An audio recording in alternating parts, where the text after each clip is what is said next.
Hello friends, welcome to my YouTube channel. आज की इस वीडियो में डिस्कस करेंगे कि जो एपीएस की डिफरेंट टीचिंग पोस्ट निकली है उसके लिए आप ऑनलाइन रजिस्टर कैसे करेंगे। आर्मी पब्लिक स्कूल की जो डिफरेंट पोस्टें अप्लाई करने के लिए जो वेबसाइट है datwanisaps.csb.in, यहाँ पर आप जाएंगे तो ये इनका कुछ ऐसा होम पेज आएगा।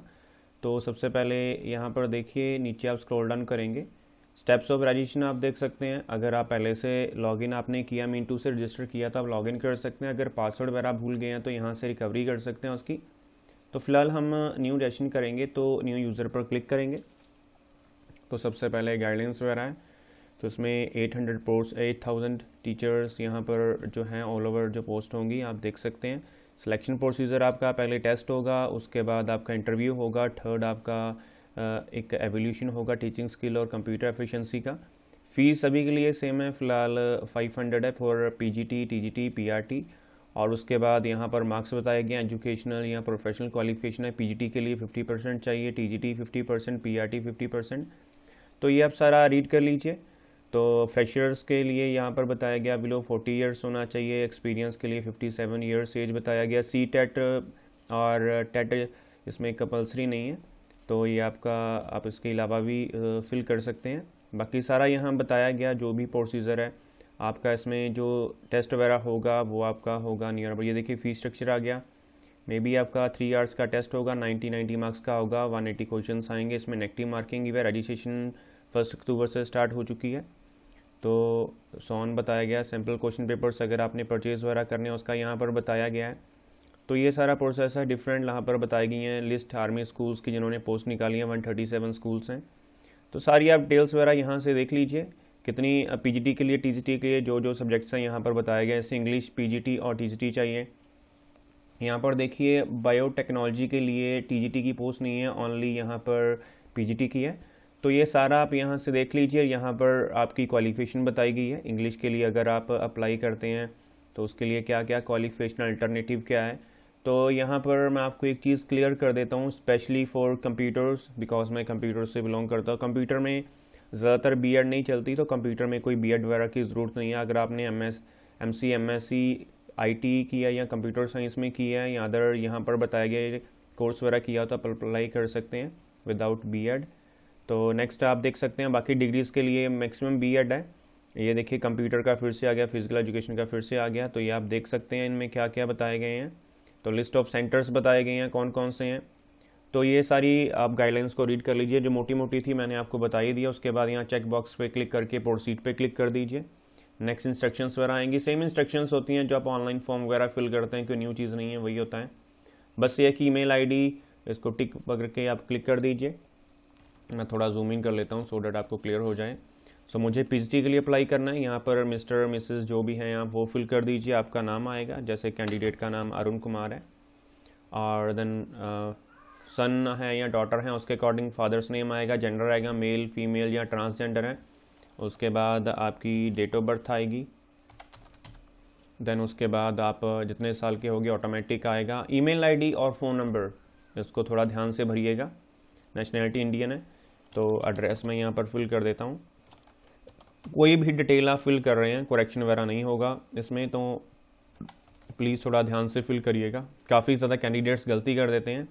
आपकी स्टेट आ गई, जैसे मैं पंजाब से बिलोंग करता हूँ, आपकी सिटी आ गई जो मुझे सिटी पड़ती है, तो सिटी में यहाँ से फिल कर देता हूँ। लैंडलाइन नंबर कंपलसरी नहीं है, फिल करें तो भी ठीक है, नहीं फिल करें तो भी ठीक है। Mobile number is compulsory. कोई भी प्रॉब्लम आती है तो मुझे आप इस नंबर पर मैसेज करके, व्हाट्सअप करके कोई भी प्रॉब्लम का सोल्यूशन ले सकते हैं, specially for technical curies.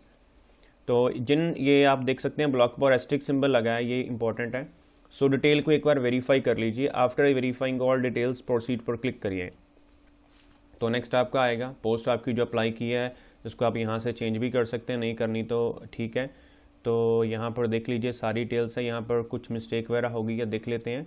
You are already registered. मैंने एक डमी एंट्री की थी तो ऑलरेडी रजिस्टर्ड है। तो हम क्या करते हैं इसमें ईमेल आईडी मैं चेंज कर लेता हूँ, बिकॉज मैंने पहले एक डमी डिटेल फिल करके देखी थी। तो चलिए मैं ईमेल आईडी चेंज कर देता हूँ और फ़ोन नंबर भी चेंज कर देते हैं, बिकॉज जो बैकएंड में डिटेल आपकी जाती है तो वो आपको पता है सर्वर में सारी डिटेल पहले से सेव थी, इसलिए उसने एरर मैसेज शो कर दिया कि you are already registered. Email ID का कोई इशू नहीं है, आप स्मॉल कैपिटल में किस में मर्जी फिल कर दीजिए, चलेगा। इसके अकॉर्डिंग मुझे फ़ोन नंबर भी चेंज करना पड़ेगा, सो इस नंबर पर मुझे आप कॉन्टैक्ट कर लेना अगर एरर आए कोई भी। तो सो उसके बाद फिर से बाकी डिटेल देख लेते हैं, कोई फिर से डिटेल मैच तो नहीं कर रही। फ़िलहाल डिटेल्स डन है, तो यहाँ से प्रोसीड पे क्लिक करते हैं। Kindly enter the same email ID, तो एक बार ईमेल आईडी चेक कर लेते हैं। यहाँ पर दिस वन है, यहाँ पर दिस वन है। सो ये जो मैं आपको चीज़ें बता रहा हूँ इसको ध्यान से करिएगा, जैसे ईमेल आईडी का एरर आ गया या अदर एरर्स आ गए, कैपिटल स्मॉल का चक्कर आ गया, तो ये सारी डिटेल फिल कर फिर से प्रोसीड करिए। कोई भी आपके फॉर्म में एरर होता है तो वो शो कर देता है, ये देखिए रजिस्ट्रेशन सक्सेसफुल हो गई है। वैसे आपके फ़ोन नंबर पर मैसेज आ जाएगा, अदरवाइज़ आपका ईमेल है उसमें भी मैसेज आ जाएगा। लॉगिन आईडी आपकी ईमेल आईडी होगी और पासवर्ड आपको पता, यहीं से मैं प्रोसीड कर लेता हूँ। तो नेक्स्ट आपकी डिटेल आई, अब आप कोई मॉडिफिकेशन नहीं कर सकते। मेरा जैसे सब्जेक्ट कंप्यूटर साइंस इंफॉर्मेटिक्स है। एग्ज़ाम सेंटर ध्यान से चूज़ करिएगा, तो यहाँ से सबसे पहले मैं जलंधर चूज़ करता हूँ। उसके बाद जो मुझे क्लोज़ पड़ते हैं, जो भी आपको क्लोज़ पड़े, वैसे तो फर्स्ट प्रेफरेंस जो आपने सबसे पहले भरा है वही आता है, बड़े रेयर ऐसे केसेस होते हैं जो सेकंड वाला आ जाए। सो एग्ज़ाम सेंटर चूज़ करिए। क्वालिफिकेशन हमने चूज़ कर ली, एमएससी थी, चलिए एमसीए था। तो एमसीए में कितने परसेंट मार्क्स थे? 80% मार्क्स थे। ये क्वालिफिकेशन आ गई आपकी, क्वालिफिकेशन ग्रेजुएशन, सॉरी नॉट, मैंने यहाँ पोस्ट ग्रेजुएशन कर दी। तो यहाँ पर बीसीए कर दिया, उसमें 70% थे। पोस्ट में आप एमएससी करेंगे, एमएड या बीएड ये नहीं है, तो उसके लिए आपको जो क्वालिफिकेशन है यहाँ पर देखिए उन्होंने स्पेशली ग्रेजुएशन बोला है, तो एनी अदर क्वालिफिकेशन में आप एमएससी फिल कर दीजिए, अदरवाइज एमसीए किया तो एमसीए फिल कर दीजिए। बिकॉज यहाँ पर देखिए ग्रेजुएशन उन्होंने स्पेशली बोला है, पोस्ट ग्रेजुएशन के लिए उन्होंने बोला है प्रोफेशनल, तो उसके लिए बीएड और एमएड है। अगर आपका बीएड एमएड डेट्स गुड, लेकिन मैं कंप्यूटर्स के लिए अप्लाई कर रहा हूँ तो इसलिए मैंने यहाँ पर बीसीए किया, बिकॉज ग्रेजुएशन अदर में मैंने अपनी हायर डिग्री दे दी एमसीए। उसके बाद whether you are experience candidate, तो नो है, विडो है या आप फिजिकली को डिसेबल्ड वगैरह, आर्मी सोन है, तो उसके अकॉर्डिंग आप चूज़ कर सकते हैं। फिलहाल इनमें से कोई भी मेरी कैटेगरी नहीं है। डिटेल्स को एक बार फिर चेक करिए, सब्जेक्ट आपका सही होना चाहिए, गलत फिल कर दिया बाद में एडिटिंग वगैरह नहीं होगी, तो प्रोसीड। फीस से पहले आप एडिटिंग वगैरह सब कुछ कर सकते हैं, आपको बता दूं, अदरवाइज हेल्पलाइन नंबर्स इनके अवेलेबल, आप इनको कॉल वगैरह कर सकते हैं।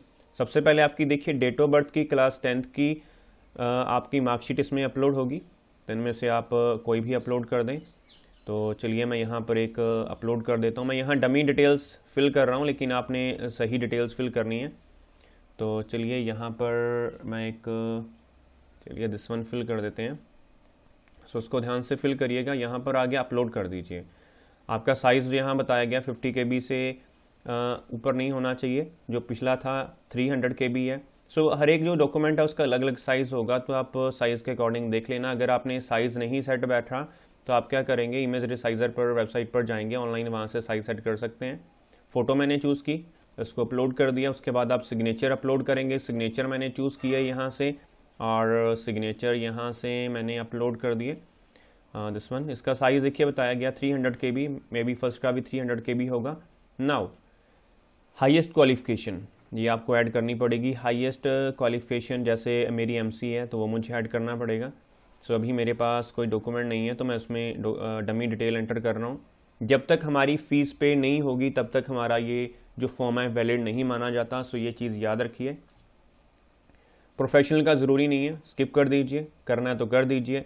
कोई भी अगर आपका एडिशनल क्वालिफिकेशन अपलोड करना है कर दीजिए, नहीं करना स्किप कर दीजिए। जो मेन थे वो मैंने आपको बता दिए। नेशनल कोई स्पोर्ट्स सर्टिफिकेट है ठीक है, नहीं तो स्किप कर दीजिए। उसके बाद ये आपकी सारी डिटेल्स यहाँ पर देखिए जो मैंने फिल की यहाँ पर आ गई हैं। तो यहाँ पर अगर आपको लगता है कोई आपने मॉडिफिकेशन वगैरह करना है, यहाँ से मॉडिफाई करेंगे, आपका सारा बैक चला जाएगा। तो वहाँ से आप पेज पर आके जो भी मॉडिफिकेशन वगैरह करनी है वो कर सकते हैं। जैसे देखिए बर्थ सर्टिफिकेट हायर क्वालिफिकेशन मैंने गलत ऐड कर दिया, बैक में जाकर आप उनको सही भी कर सकते हैं। तो उसके बाद यहाँ पर चेक बॉक्स पर क्लिक करिए और सबमिट पर क्लिक कर दीजिए। उसके बाद आपकी ऑनलाइन फ़ीस आएगी। फ़ीस के लिए आप जो भी मोड यूज़ करना चाहते हैं, credit card, debit card, net banking. So debit card मैंने यूज़ करना है, नेक्स्ट करिए। तो फीस मैंने आपको बताई थी कि इनकी 500 ही है, तो यहाँ पर पे ऑनलाइन पे जाएंगे। उसके बाद आपका फ़ीस स्ट्रक्चर आ जाएगा, ये देखिए 500। आपको यहाँ अपने डेबिट कार्ड की डिटेल एंटर करनी होगी सारी। सो यहाँ पर सॉरी पहले शिपिंग एड्रेस आ रहा है वो फिल करेंगे। उसके बाद आपकी कार्ड की डिटेल्स देनी होंगी, जो भी आपका डेबिट कार्ड है, मास्टर का है, देन मस्टीरियो का है, रुपए का है, वीज़े का, उसके अकॉर्डिंग फिल करके मेक पेमेंट पर क्लिक करेंगे। जो भी आपका रजिस्टर्ड मोबाइल नंबर है उस पर आपको OTP जाएगा। नेट बैंकिंग यूज़ करते हैं तो आपकी लॉगिन ID पासवर्ड चलेगा। तो उसके बाद आपको OTP या नेट बैंकिंग के थ्रू पेमेंट करेंगे तो आपका बैलेंस डिडक्ट हो जाएगा और आपका एप्लीकेशन फॉर्म जनरेट हो जाएगा, उसको आप डाउनलोड कर सकते हैं। सो इनका जो एग्ज़ाम है नवंबर में है। तो बाकी ये था फ्रेंड्स पूरा प्रोसेस फॉर्म को फिल करने का। कोई भी किसी भी तरह की प्रॉब्लम फेस करते हैं तो आप कमेंट बॉक्स में कमेंट करके हमसे पूछ सकते हैं। सो यहाँ पर देखिए इन्होंने और इम्पोर्टेंट यहाँ पर जो चीज़ें दी गई हैं आप यहाँ से देख सकते हैं। 1 candidate is eligible for only 1 post. जैसे मैं TGT और PGT के लिए अप्लाई करना चाहता हूँ, लेकिन मैं दोनों के लिए नहीं अप्लाई कर सकता, सिर्फ दोनों में से मैं एक के लिए ही अप्लाई कर सकता हूँ। अगर आपने दोनों के लिए अप्लाई कर दिया, फीस वगैरह सब कुछ पे हो गई, तो आप सिर्फ एक के लिए वैलिड होंगे। ये देखिए यहाँ पर लिखा ऑटोमेटिकली विदाउट एनी रिफंड। मेरा 1000 रुपीज़ कट गया, लेकिन वैलिड के अकॉर्डिंग टू रूल्स, जो उन्होंने रूल शो किए हैं, मैं एक के लिए वैलिड हूँ, तो एक की फीस मेरी गई तो सिर्फ एक के लिए मैं एलिजिबल रहूँगा। वो भी उन पर डिपेंड करता है वो कौन सा मुझे किस में डालते हैं, TGT में डालते हैं, PGT में डालते हैं, जो मेरा एडमिट कार्ड किसका आता है। बिकॉज सारी डिटेल बैकेंड में जाएगी, जो भी बैकेंड में बैठी हैं टीम वो डिसाइड करेगी। बाकी अदरवाइज ऐसे गलती हो जाए तो आप यहाँ से कॉन्टैक्ट कर सकते हैं। और स्पेशली आपको बता दूं कि फ़ीस आपकी नॉन रिफंडेबल होगी, सो प्लीज़ थोड़ा ध्यान दीजिएगा। बाकी अगर आप सब कुछ कर लिया, आप लॉगिन बाद में कर सकते हैं। एडमिट कार्ड वगैरह डाउनलोड तो चलिए आ ही जाएंगे वो आपके। यहाँ पर आप जो एडमिट कार्ड है यहाँ आप जो भी डाउनलोड करना चाहते हैं इसमें लिंक्स इनेबल हो जाएंगे इन फ्यूचर। बाकी पासवर्ड वगैरह भूल गए हैं तो यहाँ से आप रिकवरी कर सकते हैं। सो फ्रेंड्स ये था पूरा प्रोसेस। और सबसे इम्पॉर्टेंट, फॉर्म को फिल करने से पहले सबसे पहले गाइडलाइंस ज़रूर रीड करिए। जैसे कि मैंने आपको स्टार्टिंग में इंपॉर्टेंट गाइडलाइंस बताई दी हैं। जैसे यहाँ पर देखिए इन्होंने ये बहुत अच्छा मैसेज डिस्प्ले किया है कि एक candidate is only eligible for 1 post. 2 के लिए अप्लाई करेगा, नॉट एलिजिबल होगा, एक उसका कैंसिल हो जाएगा और फीस जो अगर उसने पे की है तो वो नॉन रिफंडेबल होगा। और सैम्पल पेपर्स हैं वो शॉर्टली ही यहाँ पर लिंक इनेबल हो जाएगा, उसको आप मेरे ख्याल से उसकी फ़ीस है 50 रुपीज़, वहाँ से आप उसको डाउनलोड करके अपनी प्रेपरेशन वगैरह कर सकते हैं। सो फ्रेंड्स ये था पूरा प्रोसेस, को करके देखिए। कोई भी किसी भी तरह की प्रॉब्लम आती है कमेंट बॉक्स में कमेंट करके ज़रूर पूछिए। साथ के साथ हमारे यूट्यूब चैनल को भी ज़रूर फॉलो करिए और वीडियो को भी ज़रूर शेयर करिए, सो डैट ये जो प्रोसेस है अदर कैंडिडेट्स को भी पता लग सके। So thank you friends for watching this video and for your available time.